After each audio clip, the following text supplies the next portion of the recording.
Time is expired, Congressman. My time is expired, Congressman. Thank you, Madam Chairman.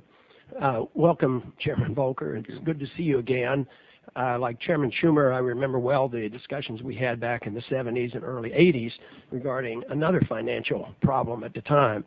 But back then, we also dealt with the Monetary Control Act that we debated rather vigorously.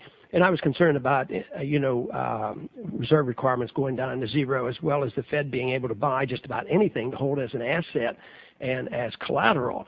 And I think the ongoing problems we have today is related to that attitude, because not only does the Fed now buy housing securities, which keeps going down in value, but now they're talking about buying credit card securities, car loan securities, home student loan security. I mean, that doesn't reflect a very sound economy. And I think if we don't address that subject someday, we can't just claim that all we have to do is have more regulations. I think we have to define some of the issues rather well. And how did we get into trouble? What is the problem? And one thing I don't think we ever do is define capital. We talk about capital, but in capitalism, in the free markets, capital comes from savings. Well, we don't have any savings. Capital comes out of thin air. And we've had the luxury of creating as much so-called capital as we want, because we were able to issue the reserve currency of the world. You mentioned the problem that we have is overconsumption. Well, that wouldn't occur if you had a commodity standard of money, because it holds you in check. You know, you have to pay your current account deficit routinely. But now there hasn't been, and this, of course, in my estimation, leads to the gross distortion, the gross malinvestment, and the huge amount of debt that we have.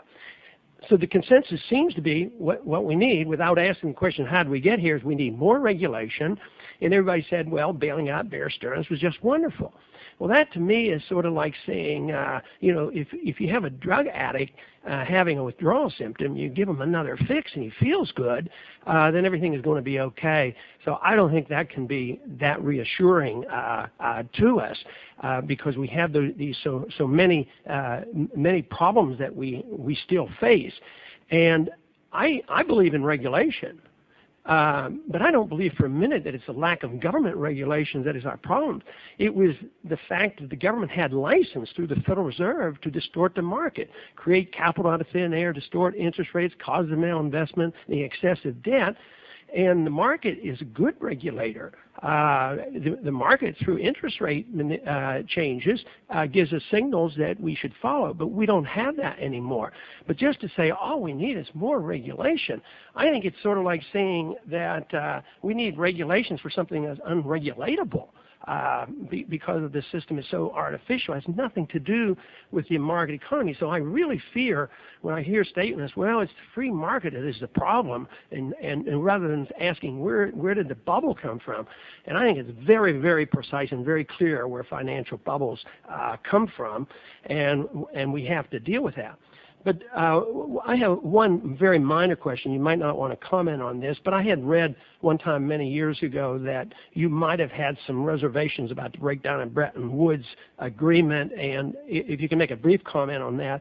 The other question that I have is, could you compare the crisis we face today to the one that you faced in 1979? Because you did have a huge crisis, which required, saving the dollar. That could have gotten out of hand. Interest rates up to 21%. In today's prices of gold was like $2,500. I mean, that was huge. Yet today, I see some conditions that may well be worse when you look at our foreign indebtedness, our domestic debt. So are there any similarities, or are there any comparisons, and what kind of shape are we really in? Well, on your passing question about Bretton Woods, I did have my reservations about it. I was in the middle of that breakdown. It doesn't mean I was happy about it. And the way it all came out, it didn't meet my hopes at the time, but changes had to be made. But I did have reservations. Look, supervision and regulation isn't going to solve all these problems. You're quite right. You have to get the basic structure of the system right. And the one point of concern, which I think touches upon what you're saying, is you can't lose sight of the fact that if people get used to the notion that financial institutions, the creditors of financial institutions are going to be protected, that will affect their behavior, and they will take more risk than they otherwise would take.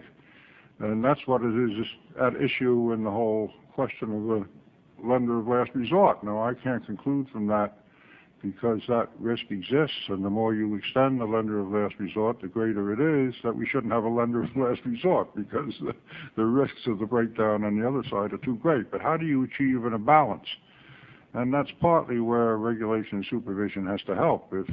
If you're going to protect those institutions, they will take risks, and their creditors will take risks that would not take place in a different kind of market. And so the supervision and regulation has to come in and balance that by insisting that you've got to keep higher capital than you would otherwise keep. You've got to keep more liquidity than you would otherwise keep. And you want to do this in a way that's obviously least awkward and least obtrusive, but you've got to do it. Because otherwise, people will run to extremes. There's financial volatility in all these markets, whether they're protected or not. That's the history of financial capitalism. But you want to extrain as much as you can the excesses, and that does require, if you've got protection on the one side, you're going to have some supervision on the other side.